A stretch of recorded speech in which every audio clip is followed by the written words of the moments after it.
Hello! Look, I'm gonna get right to it. I have a crazy sweet tooth, and when a chocolate craving comes on for me, my go-to is a Star Bar. Oh lads, for me it's like a fine Cuban cigar.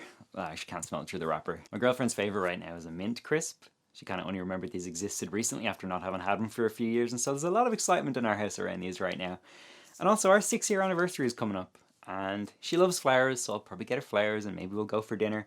But I also love making gifts for people. I think it's a really nice thing to do. So I'm going to make a case for an emergency supply of these. So it's going to be a box made of perspex sitting on a wooden base, and it'll have a glass handle on top. For the base I have this nice piece of cherry that was left over from a box that I made as a gift for my uncle last Christmas. Have you ever had to think about how you would stick two pieces of acrylic together? I recently learned that regular glue doesn't work, so I got some of this stuff. It's called plastic Weld. It's a liquid solvent. As far as I understand how it works, it melts the plastic together and I think chemically bonds it rather than sticking it with a typical adhesive. And so I got some of these applicators with a needle tip to apply it. It's supposed to dry completely clear, and it says on the bottle it evaporates very quickly, forming a welded joint, one as strong as the surrounding plastic. So that sounds great. I've just never used it before, and the whole thing hinges on this, so if it doesn't work, it all falls apart, so fingers crossed. I got this perspex a couple of years ago to put an insert into my homemade writer table, and I used some on the French click glue holder on the wall here behind me. And so this is all I have left, which is just about the exact amount that I need to make this. So there's no room for mistakes. The first thing that I need to do is make some kind of frame for the perspex to sit into while the solvent sets and the pieces fix together. I think I have some chipboard that'd be perfect for that. Okay, I think I have more in this press. Oh, there's so many webs down here. I really hope a little friend doesn't come out with it. I'm basically making a wooden box with a base and 3 sides, and I need to make absolutely sure that that is square, or else the acrylic box won't be either. I was going to put this together first and then cut the acrylic pieces to match that opening. I've just realized it makes way more sense to mark and cut this first, and then when all the pieces are cut, to put it together. Because if I did it now, those are fixed in place. I'm then trying to cut this to match a very specific opening. Whereas if I wait until all the pieces are cut, I have a bit of wiggle room to move this around. Because the dimensions of this box don't have to be like exact down to the millimeter. And the point of this thing is just squareness to hold the pieces in place while they set. So I just got that first piece marked. And now I'm going to cut it because the kerf of the blade will remove a certain amount of material. So I can't mark everything at the same time. So I need to mark again, cut.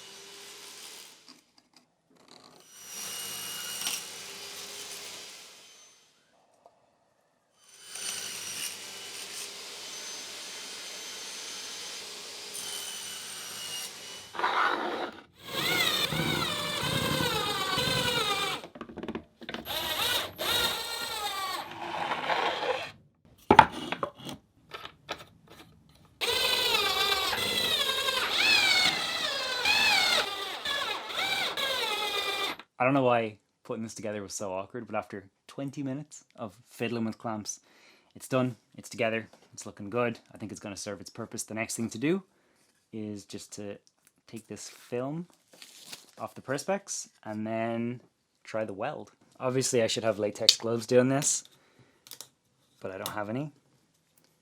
So I'm just going to be really careful. I'm going to fill this and then go wash my hands immediately. Oh, well I spilled quite a lot. None of that was ideal. I'm going to go wash my hands. You know, it's funny. Remember I made a big show and dance about cutting out all the acrylic before I put this form together? Each of these pieces had like a layer of protective film, and I didn't account for that. So once I'd taken them all off, that had like a cumulative thickness, I guess, of like 0.5 millimeter. This is a little bit loose on this side now. It just needs to come slightly closer, and what I'm going to do is shim it up with some playing cards on that side. So it'll be totally fine, but it's just funny, like it's you know, just one thing I didn't take into account. Jesus Christ.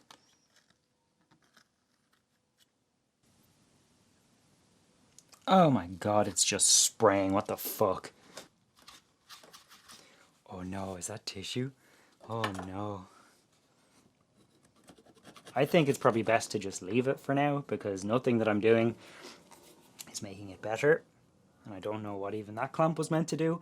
I just feel like I'm out of control and needed to do something. While that's setting, I want to turn my attention to the glass handle. I've had this sat in a press for about 6 weeks, and this morning I dropped it and it broke, which is very annoying. I'm going to try and fix it with epoxy, but if that doesn't work, I'll have to buy another one. I think it looks kind of cheap, And I had a really clear idea in mind of what I wanted, just a completely glass handle. It would have looked real classy. I couldn't find it. This is kind of the best of a bad bunch. So my plan was to spray paint this silver part. So at least now I can spray paint this bit separately and then hopefully fix them together. I'm going to sandpaper this a little bit to scuff it up so that the paint will adhere better, and then spray it outside.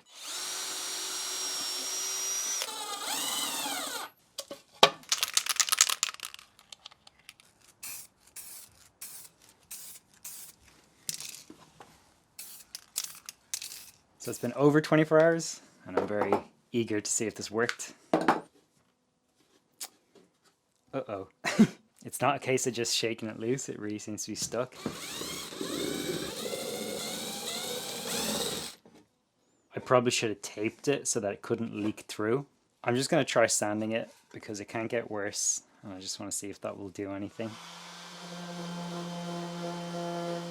So it looks worse. I was thinking, do you ever see when metal is getting polished and it goes really dull and you don't think it's going to go shiny and then it does? Thought that might happen and it didn't. So I'm going to have to buy more acrylic. I'm kind of like not that disappointed, surprisingly. It's kind of cool to know that it works, and I just hope that I can get it like cleaner when I try again. What sucks is I want to work on the base this evening. I want to route like a rectangular groove, a millimeter or two, so that the box can sit down into the base.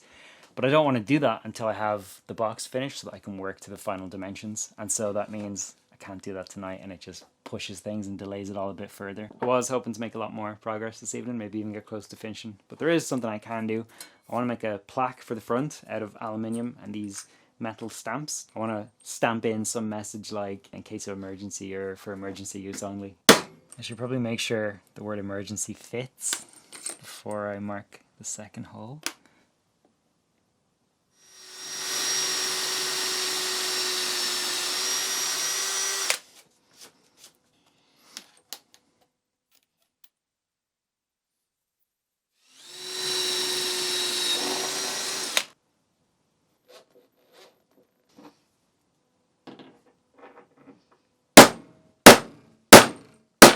I tell you, there's some pressure to spell this correctly, you know?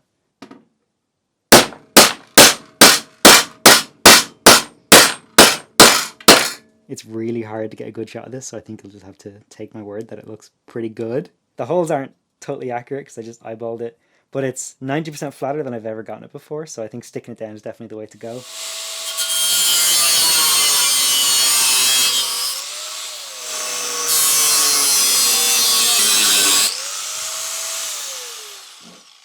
It might have to do, but it's not quite as square as I was hoping. I ordered some more perspex and it arrived within a couple of days, so I came around here and whipped up a new box pretty quickly. This time I applied the liquid solvent with a brush and it was way easier to control. And I also tried to put some tape onto the outside seams to stop it from leaking through. It was kind of just getting in the way. I couldn't really see what I was doing, so I got rid of it. Yesterday I came over to put on that last piece of perspex and discovered that it hadn't set. Just had a bunch of loose pieces. I guess I didn't use enough solvent. And I just tried again because I have seen it work, and there has to be some amount between not enough and far, far too much where it will work properly. This time I brushed some onto the inside seams as well, hoping like maybe there'd be more kind of surface area for it to bond. And at this point I also attached the last side. My original plan had been to wait until those three sides were set and then flip the whole thing around so that I could use the back wall of the form as support for that last piece. But I'm getting impatient and it would have pushed everything out by another couple of days, so I just wanted to get it done. I haven't actually looked at it yet, which I'm pretty eager to do. But before I get to that, while I was here yesterday, I also put some epoxy onto that broken doorknob and I clamped it up and left it overnight. I checked it when I got in this morning and it worked, which is great. Don't have to buy another one that is finished and ready to go on. Also, the aluminium plate had some sharp edges on it from cutting it with the angle grinder. So I took a deburring tool and just carved some of that away. I don't know if I was using it exactly right, but it is nice and smooth now. So I think it's finished and also ready to go on. I'm crying, I'm throwing up. Please tell me this worked. Well, that looks fine. No need to examine any further, I don't think. Yes! Oh my god, I was fully expecting just one piece to come away and leave the rest behind. It's not exactly perfect, but compared to the first attempt, it is like miles better. What I'm seeing on this is homemade charm, actually, not like mistakes. Now for the base, I said earlier that I want to cut a very shallow groove for the box to just sit slightly down into. Now I could do that on the router table where I'd set up stops to run cuts along the longer sides and then change the setup of the stops to cut the shorter sides. But I don't love that you can't see the cut happening. It's all facing downwards. And I don't have very much faith in myself that I could do that accurately. Like, how do you know where the bit is? How do you line that up? So I've come up with a different, much more convoluted way of doing it. I've marked out where I want the box to sit on the base, and then I'll stick the base down to the workbench using double-sided tape. I've also marked out the footprint of the box onto that second piece of chipboard, and I'm going to cut that out, sticking maybe 1/4 of an inch away from the pencil line if I can. It doesn't have to be exact, just has to be oversized. I'm going to put some screws in around the base, and they will basically act as leveling screws, so I can adjust them up and down as needed to get that chipboard sitting nice and flat over the base.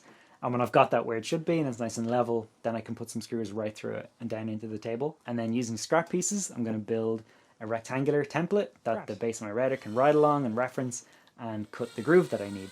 Doing it this way means that I can actually see the cut happening. I can see where the bit is going to land, and so I can double check and triple check the setup before I actually do it.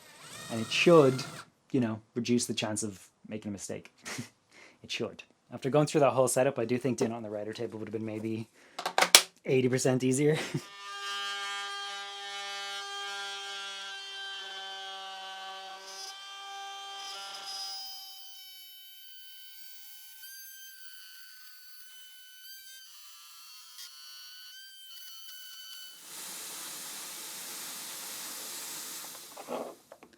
Yeah, so I don't think the grooves need to be wider because that little test piece wiggles nicely all the way around. I think if I was to square off the corners, it might even go a bit too loose. I don't know. That's like a nice fit. I don't think I'm going to do anything to it. I think I just risk messing it up if I was to try. So the last thing I'm going to do today is just cut the base down to size.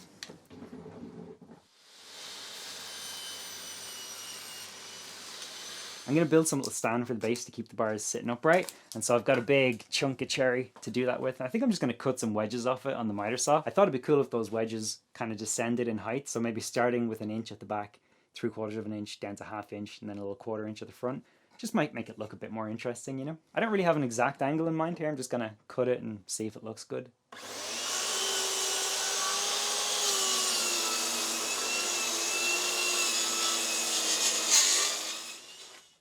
I think that works. Because I already have this angle cut, I can just take this piece to the table saw and then cut it 90, and I'll be left with 2 of these little wedge pieces.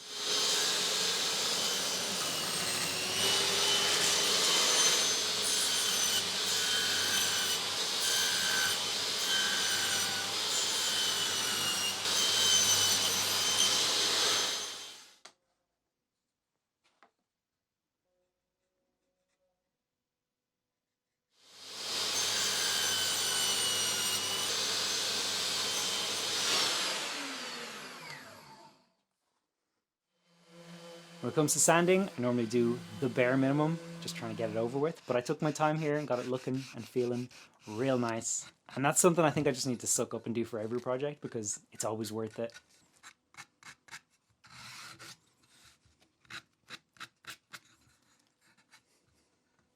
I think maybe I get the front one and the back one stuck and then just eyeball the in-betweens. Watching this footage back, I realized that I lick my lips when I'm concentrating, which is something that I know my dad does, and I've seen my cousins stick their tongues out too. And I remember getting made fun of for doing it when I was about 10. I kind of can't believe I'm still doing it, but also, like, genuinely I still feel self-conscious of it from that time, and it was like 20 years ago. I was trying to see if I could crop it out, if there was a way to get rid of it, but I also think it's kind of funny and kind of nice that it's a shared trait with so many members of my family. It looks dumb, don't get me wrong, but it's kind of nice. Lidl had this wood burning tool for a tenner, so I got it and used it to write the date of our 6th year anniversary onto the back. Fairly wonkily, mind you. A little bit more of that homemade charm creeping in there. Alright, I'm going to put on some boiled linseed oil. I have a rag from an old t-shirt. Oh my god. I'm 31 and I cannot get through child locks. I'm going to have to bring this back to the shop and be like, yeah, it's defective. Look at the hand on the lid. It's like so relaxed. Just a leisurely, like... This feels absolutely ridiculous, but I've been trying to get this lid off for 10 minutes, so I'm going to have to drill it and just worry about what to do with it after.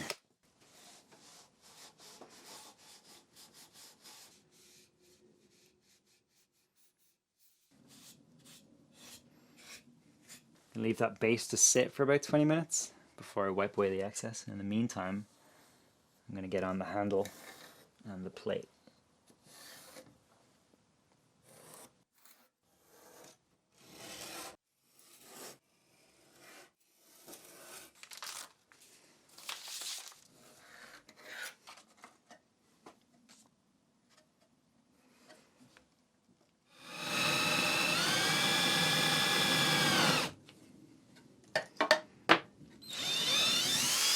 I'm going to need to trim that down, I think. It's about a centimeter too long. When you don't have a vise, you have to get creative.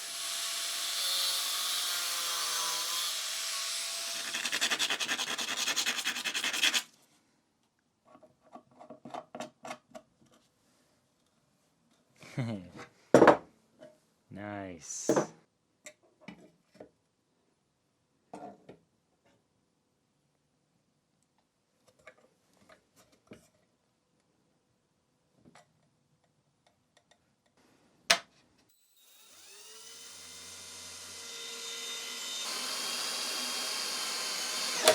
Oh boy, that didn't feel great.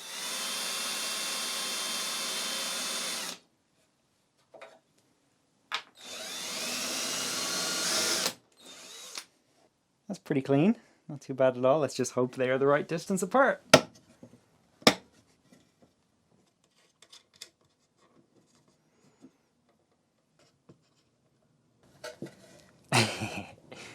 Alright, it's kind of rough, but I think it looks kind of cool. I finished up the day by wiping the excess oil off the base and then I left it to sit overnight. I'm gonna go flatten out my rags. Rags flattened! I came back here the next day and I gave the base a very light sanding and then I applied a second coat of linseed oil. I let that sit for about 20 minutes, wiped away the excess and then once again left it to sit overnight, and that brings us to now where the only thing that's left to do is get it polished up and assembled together finally, which I'm very excited to do. I've been waiting quite a while to do it. We were going to move to Vancouver a couple of years ago and we had everything sorted that you need to go, like flights and visas and accommodation and biometrics and all the rest.